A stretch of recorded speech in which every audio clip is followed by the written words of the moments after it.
of Window Chats with Robyn, the Instagram Live podcast where I sit by my window and chat with very interesting people. Oh my gosh, season 8, it's crazy. For everyone following me since season 1, before we had seasons. What a journey we've been on together. Thrilling. Today's guest is Jafar. Very, very excited to chat with him. We met at Bad Dog Improv, and he's just a fascinating individual, a filmmaker, actor, talks to random strangers in Toronto. Let's find out more about him today together. I'm excited. I'm gonna invite him in, and it's gonna work today because Instagram loves me again, maybe? For those that have never watched a live before on Window Chats with Robyn, Instagram tends to have a lot of tech fails, so people watching it live will get to experience the true realness that is tech fails. It's thrilling, I know. Let's see if I can invite him in. Dun. I need like a waiting song, like Jeopardy vibes. Narrate while I do things. Now, will it work? Won't it work? Will I have to redo this? Which is a shame because I actually didn't mind this introduction. Oh my God. Okay. Hi. Yeah. It worked and we're good. And scene. We're done. Thanks for coming. Okay. Cool. Amazing. All right. It was good chatting with you. And oh my God. thanks for having me on. Yeah. Can you hear me? Can you hear me all right? Yes. Oh, no. These headphones are doing nothing. Well, we're not sponsored by those headphones. We're doing so that's what that's this is the problem. I'm gonna get like a headphone sponsorship deal, you know, season 8, like, hey, sponsor me. This is See, I thought you had already thank you. Secured that. I know, which and I is why I agreed to come on the show. So and that's on me. Yeah. It is what it is. I kept them all for myself. I have 20 pairs of headphones for all my guests. And yeah. Oh, well, cool. Thanks for not sharing that with me. I appreciate these days. What can I say? Thank you. Part of the nice window. Are you by a window? Oh, that's okay. Yeah, my window's that way. It's right here, but you can't see it. If I can't see it, how do I know you're? Oh, okay. By a window. Yeah, for those that are audio only, it is a window. I will confirm it. I visually saw it. It happened. Are you regretting coming on already? Are you? So there's like, audio. What's happening? Yeah. Oh God. Okay. That's fair. Yeah. I appreciate you. But I'll throw you a bone here. I actually thought for you, we should have just pretended to meet on the street as strangers, and then I could let you interview me, but then I would interview you. It'd be very meta. It would be cool. That would be cool. Yeah, we'll keep that in mind. We'll have to find a window to stand next to, but it's very doable. Because then I could be like by a window and pretend to be a stranger, like put on mustache. It has to be a mustache. There's no other. The only way I disguise myself is with a giant mustache. So. Weren't you talking about like doing this in a car too at some point? I wanted to just take it on the road, but then as we discussed during one of our like infamous coffee chats, I need a team, and it's just me. So yeah. You have right. Have, like, that was the situation. Someone's filming you. You got a cool microphone. You got an editor. It's very impressive, Samir. Nice. Yeah. I mean, it's 2 people, including myself. It seems like there's two. What is that a team? So yeah. It is. Yeah, it is. It would be a big setup to go into a car. You get 3-4 cameras going on, a couple microphones, and then.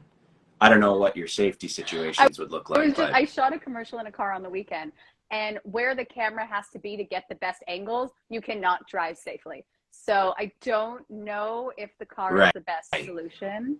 I digress. And that's why we are on the Instagram Live platform in our own respective safe spaces. Yeah, no, amazing. Yeah. Amazing. Yeah. So this is definitely a first for me. Yeah. Yeah, thanks. I've never actually been on. You can also see your face while you're talking. It's weird, right? Where you're like, is this angle okay? Is my lighting? Yeah, it's all right. I don't mind. It's fine. It's similar to Zoom, but the live situation is kind of nice. So you've been doing this live thing for 8 for over 2 seasons years or now. no? On I on took a live. couple offline, so it's like pre-recorded.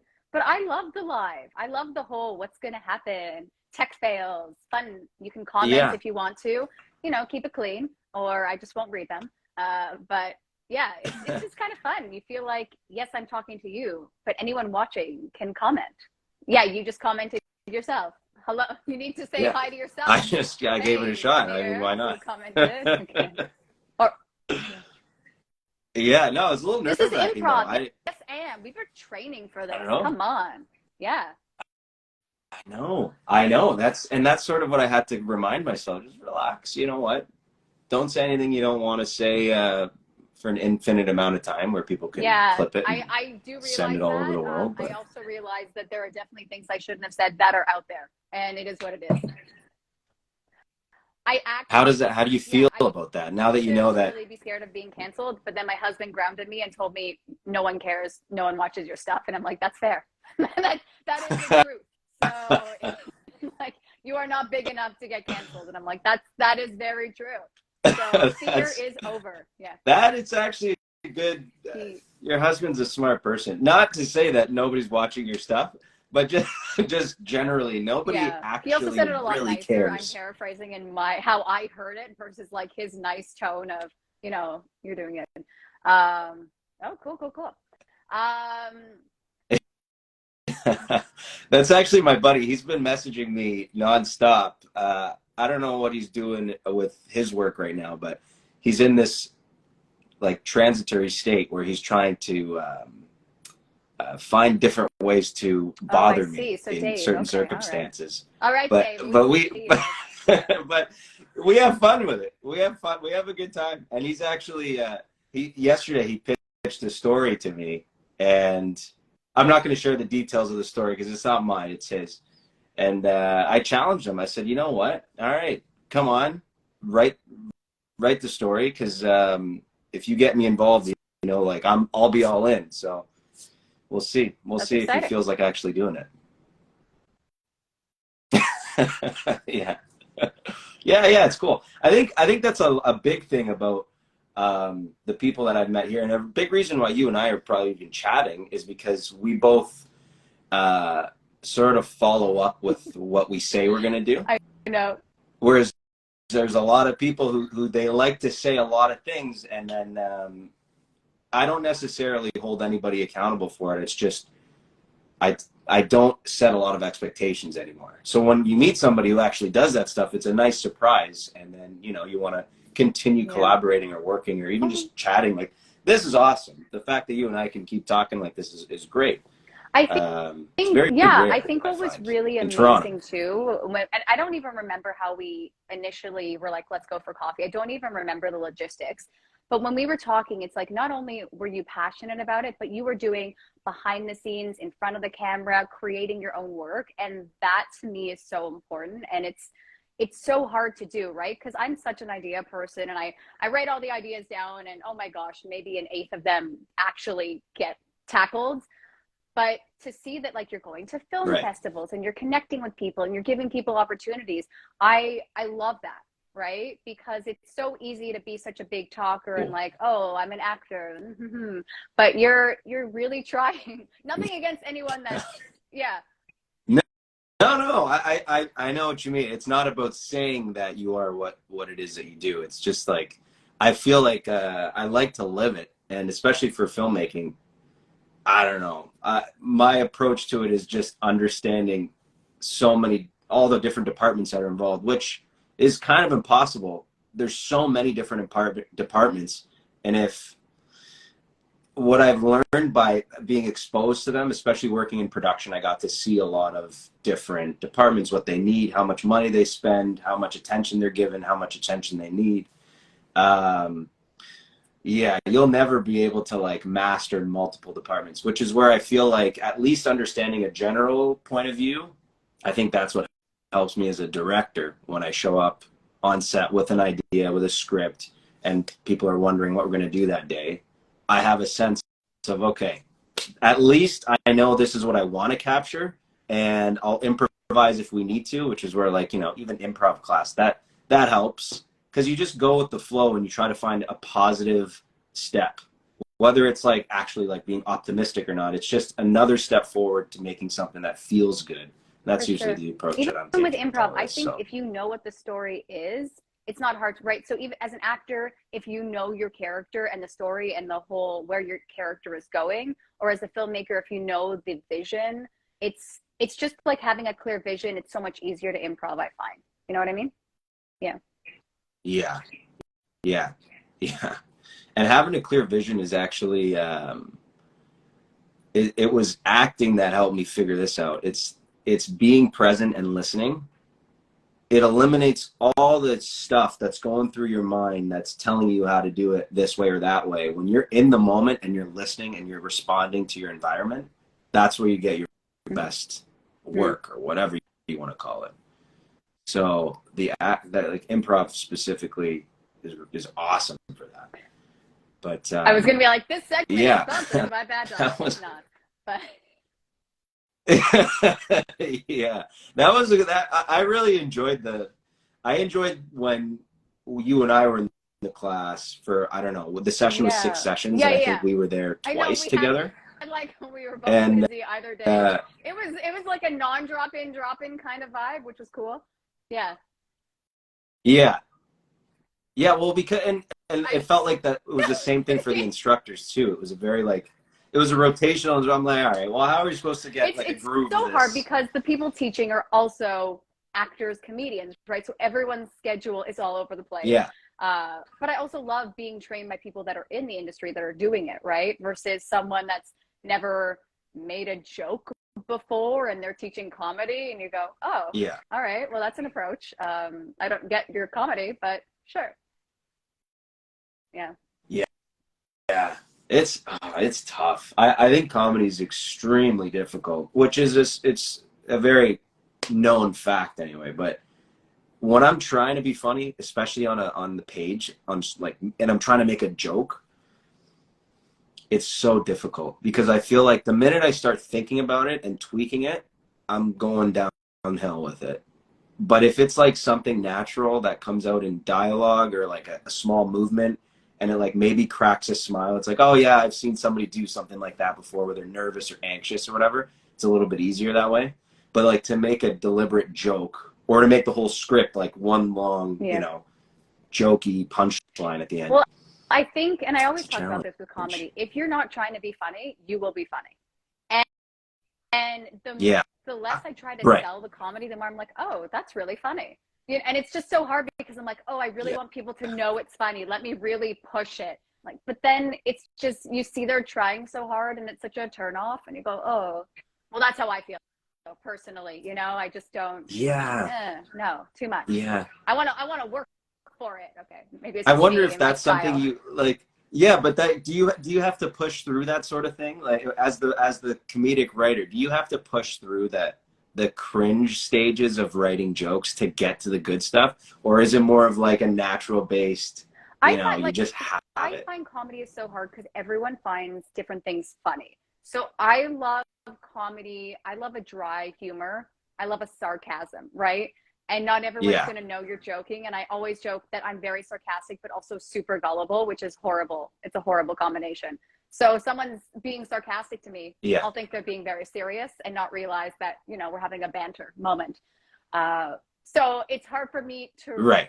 write it per se, but if it was in a script, I could deliver it. But as a writer, I struggle with like, how do I share this comedy? And that's where I find I tend to improv and then, oh, that's funny. I love that sarcasm. Ooh, let's put that little nugget in there. So there's no one right way Right. to get to the end result. I think everyone has their own creative process, but that's what I found is helpful. Yeah. I mean, from the shows that I laugh at, um, even like it's so difficult to hit all the beats of the comedy. Like it is difficult. I feel like if you're trying to hit all those beats, then I don't know, the naturalness of a joke and the comedy comes out so much cleaner and more organic that you just want to laugh. Like, so for example, I got a little off track there. For example, like let's say Curb Your Enthusiasm, the show. Yeah.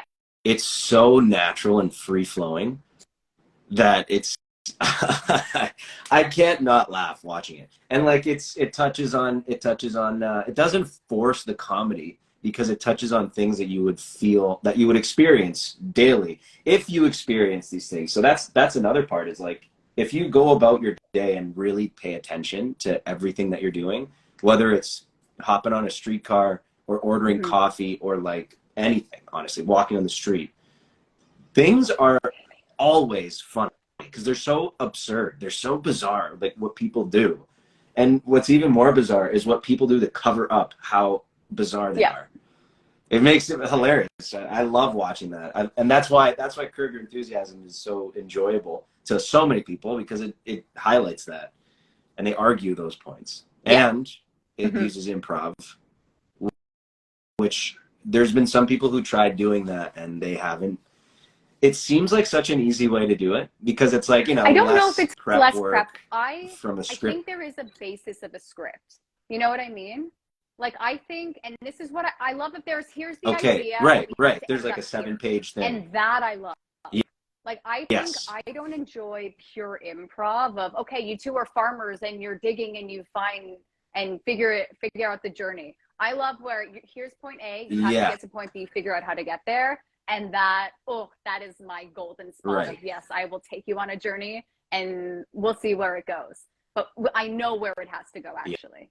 But how we get there will change every time. And whatever works best for the screen, enjoy. Take it. Yes. Okay.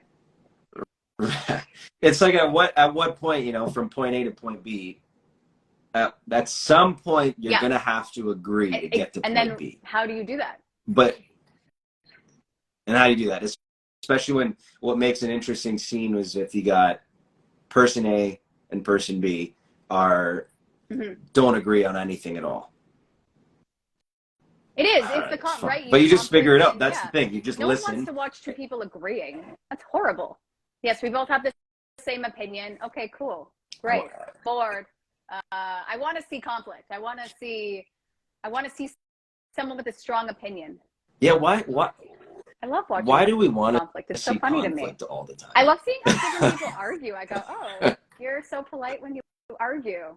Like there was this one. I remember I was watching my friend do a scene, and her and her scene partner were really going at each other. And she got out of the scene. She's like, I don't like that. They didn't feel real. And when I watched it, I thought that was so real. I felt it. I've been in those arguments. So then I thought, oh shit, do I not argue like a human? You know, where I go. But everyone has their Schadenfreude for sure, Esther. We like to watch that. I don't think there's, maybe we're trying to find ourselves in the characters that we watch, or like trying to like get a justification. It's okay to go about life this way because this person goes about life this way, and that's why we're drawn to certain characters that are questionably cancelable in a way. Right. Yeah. And it's another point on that. Like, do you have a type of character that you enjoy to play, or? I love being like, I'm better than you vibes and walking in and being like, you're less than me.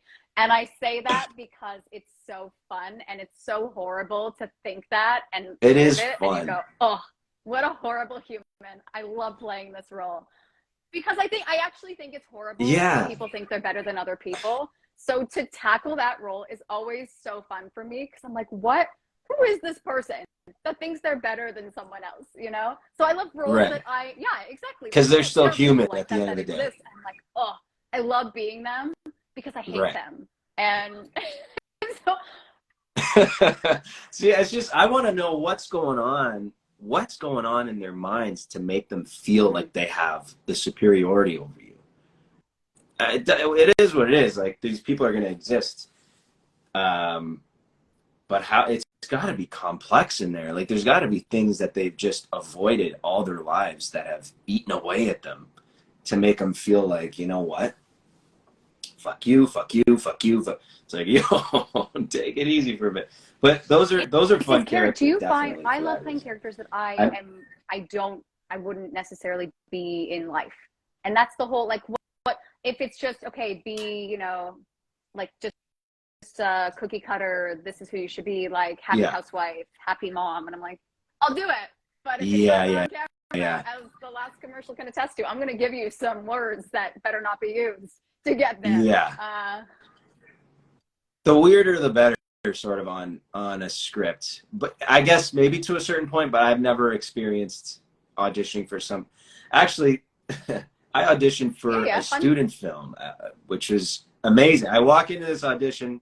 I was 4 minutes early. I opened the door, and it was locked. So I just kind of shook it a little bit. And the guy's like, "Hey, just a moment, okay?" I'm like, "Okay, no problem, man, no problem." So I went around the corner. I sat down. I waited for like 20 minutes or something, and then I came back out, and the whole audition was improv based. So I got the script. It was, I thought, because it was from a student film, like they didn't know how to figure out how to format. You know, when you get an audition, they have like the breakdown, casting or whatever it's called, scripts breakdowns. I don't know. But they have like the big square and then like an X, like don't read this part, and then this is the part we want to focus on, start, end. The script that I got had a, like, you know, on preview on your Mac, had a red pen, and they just scribbled out all the pages that you didn't want us to read. And then, so I read the section they wanted me to audition for, and it was just action. I had to pick up a paper, a picture, and then walk. I was like, okay, how do I, what the hell? So I go there, and the guy totally like disregarded any audition preparation, which was very difficult to do anyway. So I was like, I'm just going to see what the fuck goes on. But yeah, he had me face the wall. And then when I walked in there too, there's 4 people, and I haven't really seen a live audition in such a tight room in a long time. And I got nervous. I'm like, oh shit. Okay. All right. You guys are here to judge my performance.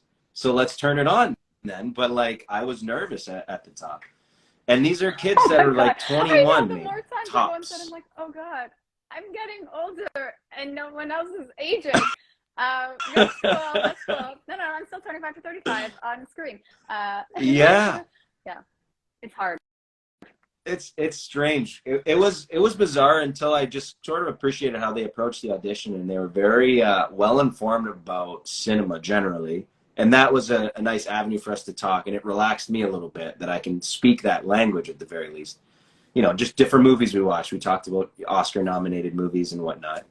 But yeah, anyway, so the audition starts, and the director comes up to me. He's like, "All right, I want you to face the wall, and then when you turn around, I want you to imagine you're in a totally new space. But I want you to hunt for a deer that's like galloping in the distance, as if the deer's along the wall. And then when you see the deer, I need you to be very quiet. I need you to walk forward very slowly, as if nobody can hear your footsteps. And then you need to see this picture that's on the floor." And then he has a picture printed out that's on the floor.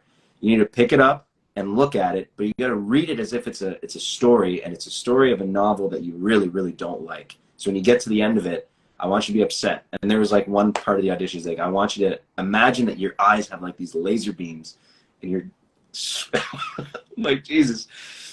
Okay. And then at the very end, I need you to drop the picture and walk to the camera. I was like, okay.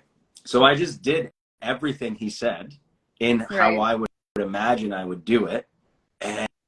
And I felt so alive for that moment, because I'm like, okay, let me forget about, because this is nonsense what this guy's telling me. It's absolute nonsense. But I bought into it so much. I'm like, all right, let's fucking do it. Let's look at this paper and laser it with my eyes and go. And yeah, I had a good time, and that was it. But it was the first time I really felt like a love for it. It was really cool. It was just such a strange experience, and it made me feel really hopeful that, like, you know, the for lack of a better word anyway, the ignorance of like student filmmakers is just so powerful. I used to think it was ignorance or something along those lines. I think some of the student films that I've been involved in recently, a lot of people are they have a really cool vision.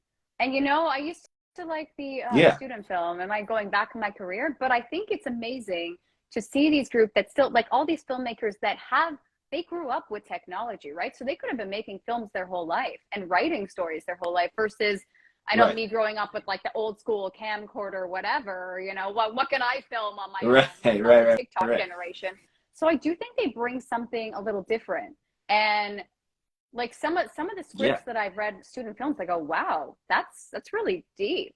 You know, there's something there, or even the way someone chose to direct, or like a choice that they had, and I thought, okay, you know what? There's some really cool up and coming Yeah. filmmakers here. And I love the fact that you're talking about in that Right. audition, you just went for it.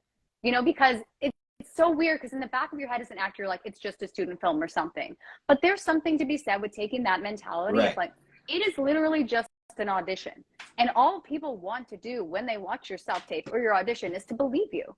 So if we can just, I know for me, oh my God, Absolutely. me and my Zoom auditions, I am a nervous wreck. Like it is, you know, even if it's one line, I'm just going to freak out. It's so horrible. It doesn't even make sense. So it's like lately I've been trying to, I'll audition for anything because it's like, let's just get that whole notion of, oh no, this self-tape, I only have one self-tape, I have to make it it's not perfect.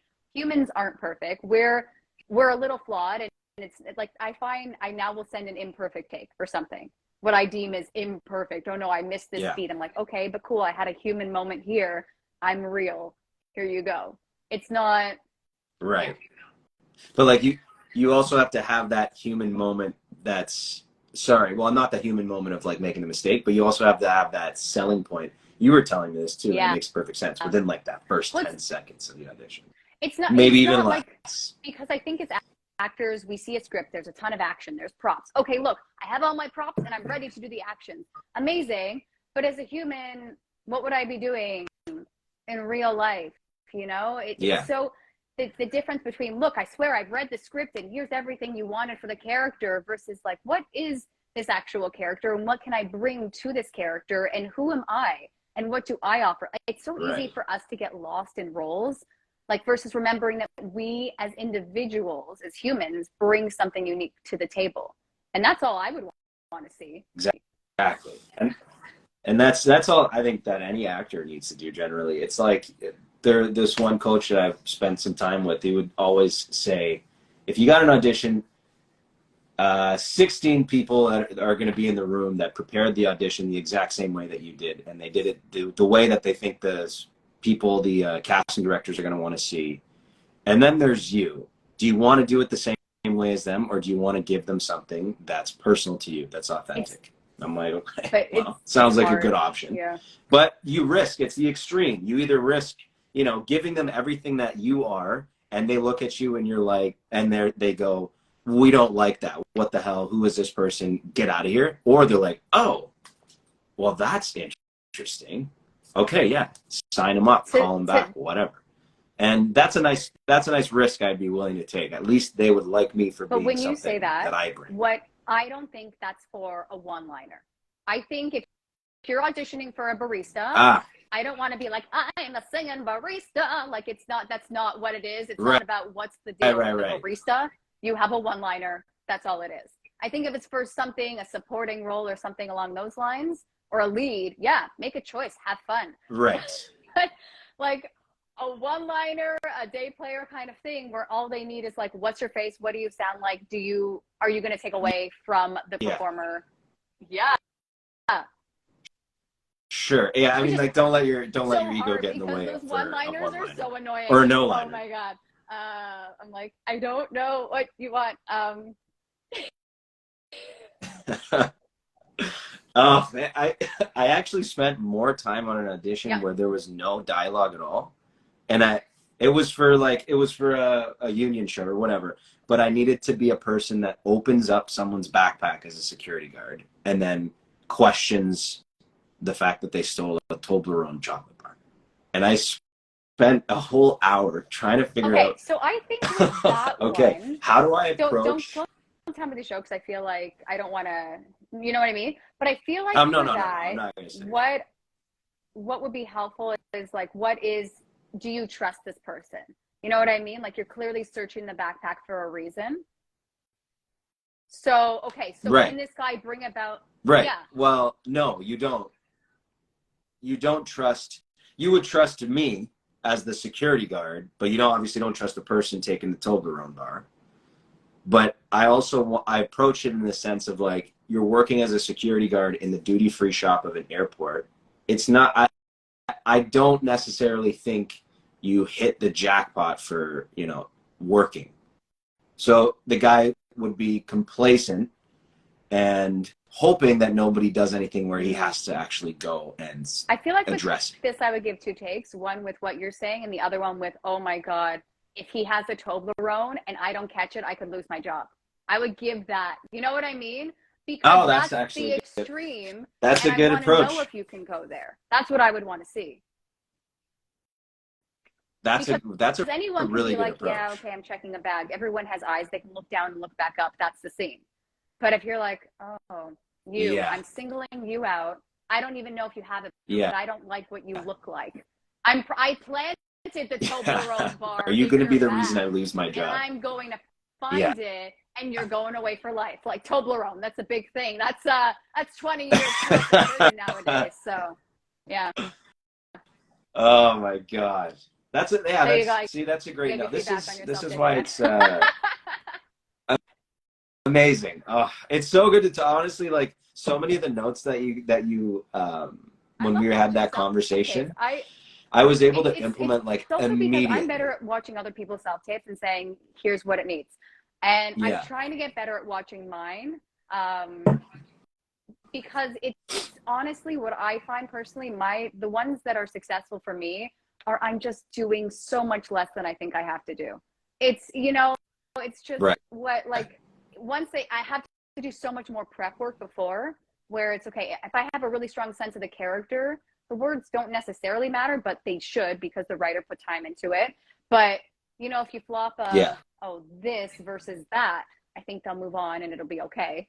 But if you know who the character is and you're just like, this is what I bring to the character, I think those are just so much better and more interesting to watch. And it's hard. Like, I don't know how you feel. I feel but that's hard to do. I don't think I am like, why am I doing this? I'm not good enough. And then that in my self-tape, you can see like, oh, she's questioning everything she's having an existential crisis in a self-tape. It's horrible. But right, and like on top of that, bringing yourself to the script, I'm thinking, how do you bring? And I'm not saying this because there's not an answer. How do you bring yourself to a script where you have so little in common with the person you're auditioning for? Then you have to really figure out, because like there is a commonality in all humans. You know what I mean? There really is. Yeah. Right. That's what I'm saying. Like there's definitely something, but there's so little that you really have to dig into it, and then you think like, well, the fuck am I doing here? What would you say you do to find the common denominator between you and a character? It's so hard because the ones I get asked to do, it's not hard. Like it's not, and that's not saying like, oh my God, I'm such a good actor. It's just like there's not much to them. So then that's when like, well, this is what I want this character to be, and that's when I add more because this is how I would play it. And if it's just like suburban housewife. Okay. That's smiley housewife. Okay, but like. So you go, how would I be the suburban housewife? From a yoga class, like, is she happy in her marriage? Does she have kids? What's her deal? If she's married, how long has she been married for? All that. Like, I just make up stories. The backstories of I give her a name, versus suburban mom. So is the backstory part of the formula for? But if I don't have that really and I know helps? It's so weird, but if like I don't make some kind of backstory or idea, like who is she otherwise, right? Right. It's true. I mean, they give you a little blurb sometimes. Oh God, with any kind of commercial, where it's like I think commercial is completely different than film. Commercial is like just smile and sell a product. Don't overthink it, And if you like my voice and my look, great. Here you go. You booked it. Because they'll film and then they'll use 10 seconds of it. That's your commercial. So, yeah, and it is. It's nothing against them. That's what it is, right? You go, oh my God, we filmed for a whole day and it's 2 seconds? Cool. Great. Okay. It's funny especially I did a voice audition for a commercial, but I did the thing where this is how I think you want the voice to sound like. And it's just, it didn't feel right. I don't really care to do it all that much. It's just, I know for a lot of people that, as actors anyway, that's how they make their living. But voice is fun, and all you have to do is listen to commercials on TV. I mean commercials. Voice was fun. I just mean commercials as a whole. Like, I know that's, something that people do to make almost their entire living. So, But I just find I find it like I'm very removed from that process because it's I not, think there's a lot of time. Yeah, a lot you're of time it selling feels like a it can be product. fake, but I think that's also your job as an actor. Don't make it Yeah, fake. And that's when whatever you have to do, like me, right. I create random back. That was me on like this past weekend. I just created random backstories for every scene, and it was fun for me. Like, what do I have to do to make it fun for me? Because they hired me to do a job, and like, what do I have to do to make this character believable for me so I can sell it on camera? So everyone might have their own approach. You know, there's no right or Yeah. wrong again, but I'm like, I want this to be fun and enjoyable. So how can I make it fun for myself so it comes across fun to watch on camera? And see, that's a So you learn the lovely hard way way to when you look get at footage it. back. You go, That's a lovely wow, way. that's oh, okay. I need to Yeah. work on myself. Eek. Uh, Yeah, but I recently did that, something yeah, I showed you actually where um, we wanted to do like yeah. I just showed you make mine too. something I get it. You want to make and something and make you it go, oh, fast. Yeah. And a valuable lesson I learned is if you want to make something fast, try to lean in hmm, more towards okay. comedy.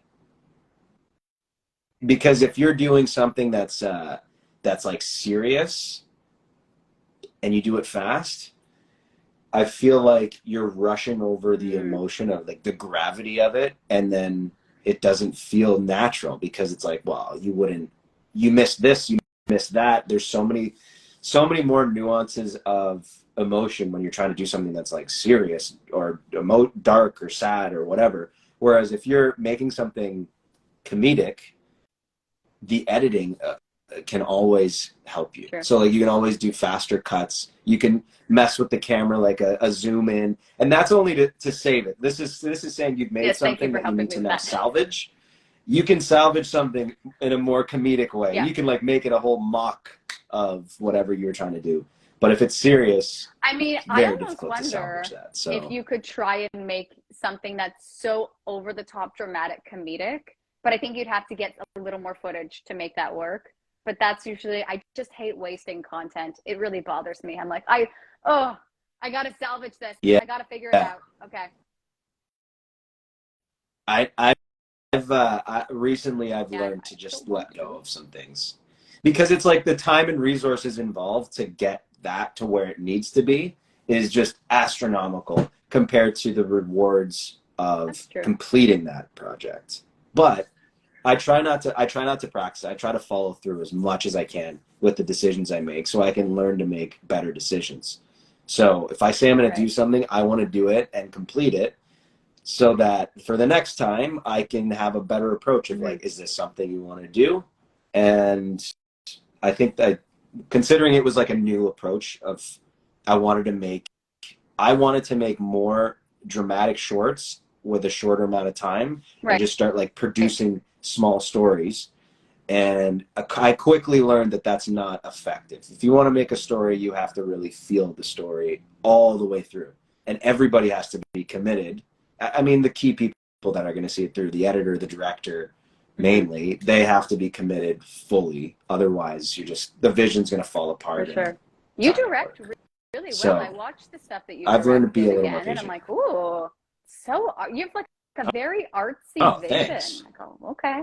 It was Wow, the artsy, balcony eh? one, the Oh one I don't shit. remember the Thank names of you. all of them. I saw the three through that link tree of yours, and I go, oh, okay, visionary. Cool. Yeah, there's Cool. something there. Yeah. Oh well, yeah. My friends call me a It's visionary, even actually. So creating that shot list. no, I'm no. going, okay, this guy's got Oh man, the shot list situation is really. hilarious sometimes, but especially the last film we did, it's still like being sent out to festivals or whatever. But we had to make two shot lists, and there were about 40 shots, and it went down to the detail of everything. But the shot list is something that I've learned to create as a structure that if all else fails, you go back, you fall back Yeah. on your shot list. You're like, okay, we got to get that, and then you can build the momentum and get creative on set again. I think that's where you get the coolest shots is where you're bound by your constraints and you come up with something because of that. So when I see a project that has maximum amount of money, like accessible, there's a little bit of charm that gets lost in the production because they don't have. Well, I've actually never been on a production that's like above $5 million, so I don't know what happens on a $100 million project, but I'd imagine that things go a little bit. You know what? They probably go haywire on that set too. More money, more problems. You're never going to have this perfect set, no matter how much you do with pre-production. There's always stuff that's going to happen, and I love that. And I think. And that's why I thought, oh, this guy must be such a visionary. And so if you have an improv background as well, like, okay, you know what? As much as there's a shot list and what we wanted to get, this isn't working. What can we do on the fly? And that's so important to be able to pivot. Yeah. And that adaptability behind the scenes, in front of the camera, it's so important. Yeah. Yeah. And a lot of that confidence comes from being exposed to all the different apartments that you're working with and knowing what everyone's capable of. And I think the most valuable thing, especially for networking and filmmaking, is just being on set, because when shit hits the fan and people are panicking, you know who you can trust to pull it together and be grounded and keep moving forward. And I've worked with a lot of people where, I definitely want to work with you again. And then other people where it's it's okay, I get it, but I'm going to choose to work with these other people. But yeah, cool. Thanks for watching that stuff. Yeah, I mean, that's been a part of the process for so long. It's like you kind of question what the hell you got to do to move forward in this industry. But ultimately, the backbone is having films that you feel good about. So, yeah, I'm happy to share that stuff. Myself. There we go. Yeah, get it out. You know what? Get it out while we're live. You couldn't have done this before we went live, eh? 40, and then I'm like, unbelievable. I'm on nothing. Cool. Okay. Yeah. So, right now I got another short, which I didn't want to make another short because, time. And but I've learned to be patient and just relax a little bit because I'm super excited about like just getting it. Like, we got to make this. I'm also trying to work on my patience because when you finish something, you're like, what's the next project? I need something else. Yeah. So it's hard. Yeah. Like just relax, enjoy what you've created and enjoy the process, which is very hard to enjoy sometimes, but it's one of those things where I feel like it's a privilege to work in this industry. And if I can't enjoy that, then what the fuck am I doing? So we're working on this. I wrote a short years ago, and now it's gotten to the point where I think it's something I can properly push to a festival. Whereas the other stuff was like more of an ability to just, I wanted to make a story. I don't know who would watch it. I don't really care. I just want to make this, and I felt great about it. This is something I feel great about that I can also push to a festival. And the process I'm going through now involves all this government grant writing. And my God, it is insane the amount of stuff that you just have to like speak. I don't even feel bad to do it. I just can't imagine the people who have to read all of that. There must be some sort of process. They must have some like a keyword search that they look for in your application or something to approve whether or not this is worth, $50,000. If it wasn't just something crazy. If there wasn't a barrier to entry, everyone's, I need a grant, right? So I do understand these are long, tedious. Right. That's also why I'm like, I want to be in front of the camera only now. It's exhausting. People do not understand. Any actor that does not work behind the camera, work behind the scenes, okay? It is exhausting. All you have to do is show up and be ready. But they are working. And that's why like a good actor goes a long way. If you got that skill, like, man, that's a jackpot of a life if you can really make it as an actor in terms of work expenditure. But most actors, a lot of actors I know start producing stuff too, and they just want to get in. It's cool. No, I not to cut you off. I just got really excited about that. I'm triggered. You interrupted me. End. Yeah. No, it's a process and a half, but it's you want to get a project off the ground. It's not going to make or break your career. I mean, actually it could make it, but it's not going to break it, I should say. So low risk, high reward. Might as well see what kind of funding you can get from your government. I mean, like for free. The only thing is, you gotta spend a lot of time, and you gotta know the right things to say. But you only know that by doing it or collaborating with people who've done it before, getting advice. So what's the right thing It's to part of the say? game. You just gotta figure it out. Yeah, yeah. It depends on your project. So your project has to speak for you, and then you have to take what your project says and break that into all the different questions that they're asking.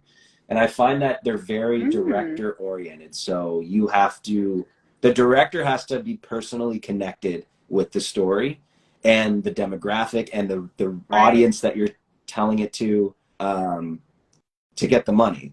I don't necessarily believe that as a filmmaker that's how I want to do it all the time. I want to be personally connected, emotionally connected to the story. I think that is everything. But when you're trying to pitch that to a government body who wants to give you money, they need to see like start to finish everything. You have to be perfectly aligned with this, which is why this is a story I feel more Are you going to be in it as well? Because I know you directed and acted in some things that you directed. Are you? Yeah. Okay. No. It's so hard. It's too intense. Like there's again, I will never do it again. After seeing my at acting this stage, when I directed myself, I go, of course I'm not going to focus on myself. I'm going to focus on everyone else, and I need someone else to be, you know. Yeah. Maybe that's when like a first AD would have helped or something. Maybe like an actual crew would have. Yeah. Oh, definitely. If you did that without a first AD or without like a DP that you trust, then that's it wasn't good successful. luck. Yeah. That's hard. It's so hard. It's just it takes all your you have to like have two minds because you have to focus on acting, which is already very demanding when you're in the moment. To be in the moment at all times, it's super demanding. And then you have to focus on all the other departments that you have to how do you call it, like collaborate together and make sure that the vision is together. And it's just are you to do that at the same time director? Unbelievable. Or is it like this is my vision? Because I get the collaborative vibe from you. I think it's big important. I feel like it's I wouldn't be able to make stuff the way I want to make it without trusting my collaborators. Like my cinematographer that I work with on a few things, at this point we speak in a language without needing to say the words, sort of thing. But having to communicate these things early really helped, and then I learned how to communicate with other people. But I have to trust that the people I'm working with are really good. So that comes back down to the experience on set with people, and the preparation is also involves who are you bringing on to the production. It's not just we need this person. Are they available? Okay, yeah, hire them. Obviously, sometimes you're gonna have to do that, but for the most part, why that person? What do they provide? And it might sound ridiculous to say all these things, but like, listen, you want to make the best project, even if it's a small short film. What do they provide to the film? If you don't provide anything, no problem. Maybe go figure it out for yourself and then come back when you can provide something. I keep mentioning I was on set last week and I'm fabulous, but no, it happens. So it was actually. That was cool, by the way. I saw that on your Instagram. That looked really fun. And the only reason I bring it up is because there was a PA, and this was her first time being a PA, and I have never seen anyone work harder on set. She was literally, there was a bathroom scene and she was taking a hand steamer and steaming the showers, the windows. She was just always there, just ready to jump in and do something. And it was cold. And like we were doing shots outside. Cool. She won't be a PA for very long. I could say that. Icing things. And I go, this girl is fabulous. And no complaints, always smiling. I go, I don't know who you are. You're not jaded yet, but I love you. And did she were you able to talk to her at any point? What did she say? I'm just curious. Like, does she have so excited to be there? And I love when people are on set and they want to be there, and that made such a difference. The crew, like everyone knew their roles, everyone to be there. They did really good prep, and it just made such a difference, right? Versus everyone like running around with a chicken with their head cut off. Wait, that whole chicken head thing. You know what I'm talking about? Yeah. That's right. Chicken has no head. And it was organized, and they were getting what they wanted. The client was happy. It was great. And I'm like, it just feels, when it's, again, things happen, and that's cool, and we all went with it. But just like, it takes so much off of you to know that you have to just literally, look, your job as an actor is to ideally get it in 1 or 2 takes, right? That's all you have to do. But it's just so much easier when everyone's like, this is the shot that we planned, and you go, cool, great, come in smiling, hi, there you go. Great. Yeah. And it's also a nice thing when the crew decides to, like, there's the master shot and then there's the coverage situation. I always love when they're like, oh, we don't actually need the coverage on this one. Not because it doesn't mean, as the actor, you don't have to do the work. It means they thought of a creative way to capture this conversation that doesn't involve shot, reverse shot. Just over and over again, we've seen this thing, and it's valuable. It's like one of those things where you don't know what to do. All right, shot, reverse shot. Okay.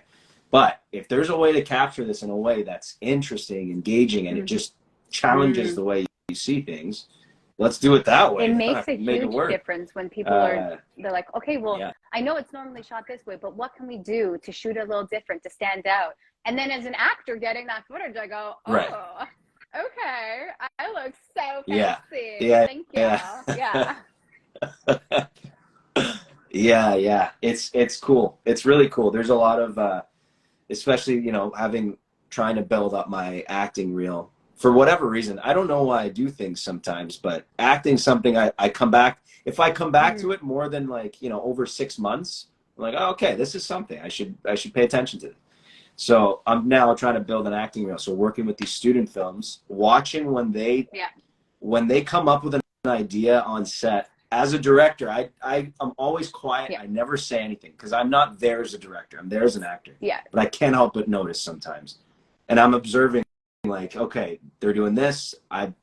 They'll eventually get to it, and you see, like, they actually go through the process. They make the mistake, then they get to it, and it's like, okay, I'm just not going to say anything. They'll figure it out. But watching them come together and then evolving what they have planned into something more interesting was so satisfying, and you could see the growth right there on set, and that's the best. That is so satisfying to see people fall into the process. Is they have to play different roles, right? So if someone was casting one of the films, then they're directing the next film, and I thought that's really smart, right? So then they get all different roles, see what try it out. It's about getting those departments in.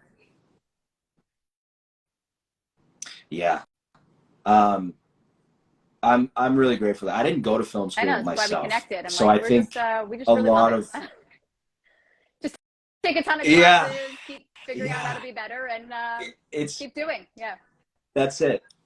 It's like little certificate classes here and there. You're just like, okay, well, so what do you do? All right, okay, no, all right. What about this? And it's just like a total rotating carousel of different departments, and then you just sort of fall into something. But seeing what film school provides is actually quite valuable now. Knowing that I used to be like, you don't need film school, which I don't think you need it. I really don't think you need film school. But if you did choose to go to it, it's helpful. It benefits you as a filmmaker because you meet all of these people that are interested in the same thing. It's like, okay, chances that you're going to collaborate with somebody interesting that likes it, a little bit higher now, instead of you and I like, hey, what do you do? What do you do? Do you like this? Do you like that? I do a lot of projects. That's right. What do you need me? But you know what? There is, I think it also depends on your personality, because there was someone I met and he was doing the Steadicam. I said to him, what's the training? He goes, I just taught myself. And I go, whoa, because that's a heavy piece of machinery. He's walking around with this camera strapped to him. And You gotta. But what? You can teach yourself. There's so many ways to teach yourself now, and I think if you really love it, you'll find a way to make it happen. Absolutely. As long as you have the mentality of making it happen, then we're gonna be fine. It's like I don't know. I saw an Instagram feed, and it's this. I think he's a cinematographer. Just a few people started sharing it recently, and I couldn't help but love it. But the cinematographer paints these pictures of the fall of humanity in filmmaking, because it's all AI based, or like we don't need to actually collaborate together. It's sort of like a very destructive view on what money, AI, technology is doing to like the art of film, and it's kind of sad, but I don't think it's necessarily dying. I just think that there's a way for people to now exploit film, and it's kind of crowding the space. But a good story told by a human is always like, you can feel it. If there's a robot telling you a story, maybe on the page at first glance, okay, you won't notice, but there's something that's so precise and perfect about it that you can feel that there's an absence there of soul, you know? So I'm not worried about that. But the guy's Instagram feed was really, really cool. I wish I knew. Well, I mean, now that you mentioned it, it's going to pop up in my Instagram feed because it's always listening to us. And yeah. I'll comment. Yeah. I'll comment. Do you know Godard him? needs to join. Godard is a. Sorry, I have no idea who that is, but you know, the name Godard is a French classic new wave filmmaker. Just recently died. Well, not this. Okay. But one of his films actually inspired the little balcony thing. Short you did? Just an interesting. So artsy. Yeah, it was cigarette shot. the day. I'm not a smoker, but I want to smoke now. Okay. It was the week before or 2 weeks before we shot it.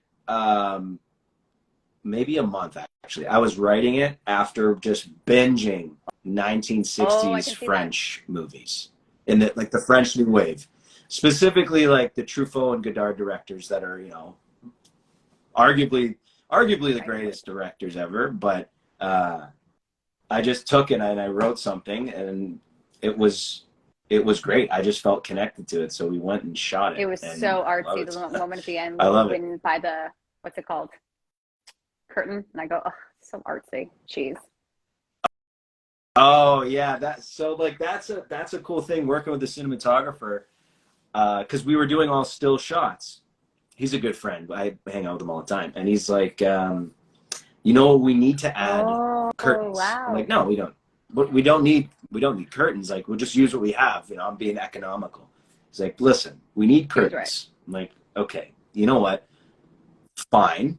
And he was right, because the curtains was just like turn that still image into a dynamic. You felt you were there because you can feel that it's moving, and there's an atmosphere there, and that's what it added.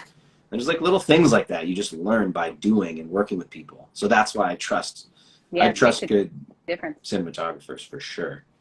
So yeah, any good cinematographer, if you're in the room or whatever, let me know. But yeah.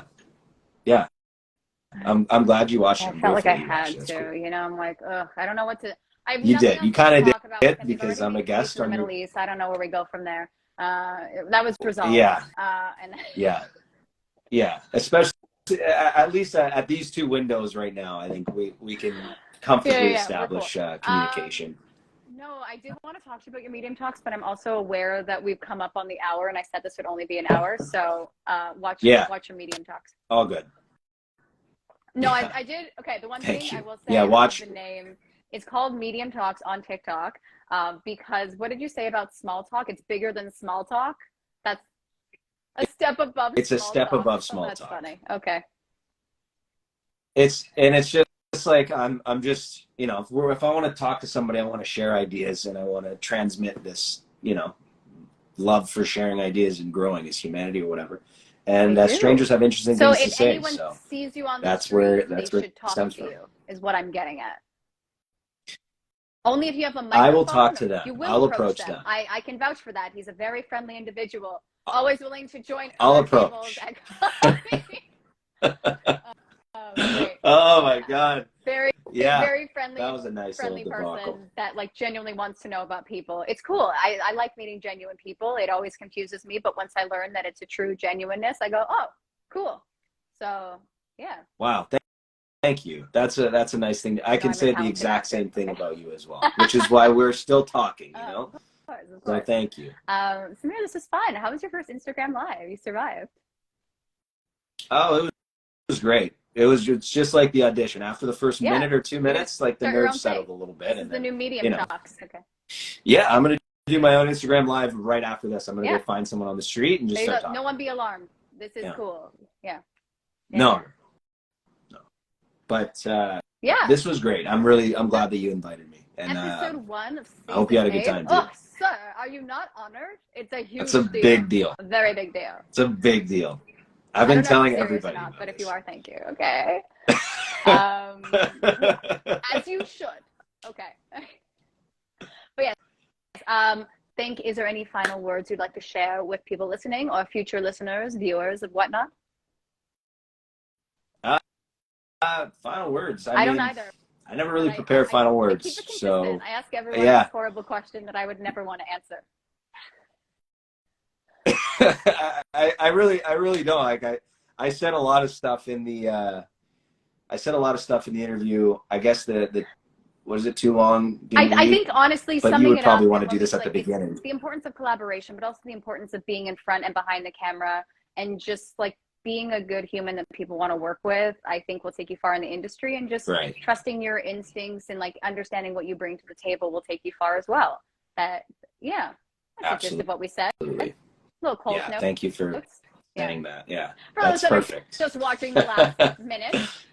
There you go. I saved you an hour. You're welcome. Okay. Amazing, thank you so much for being my first guest of season 8.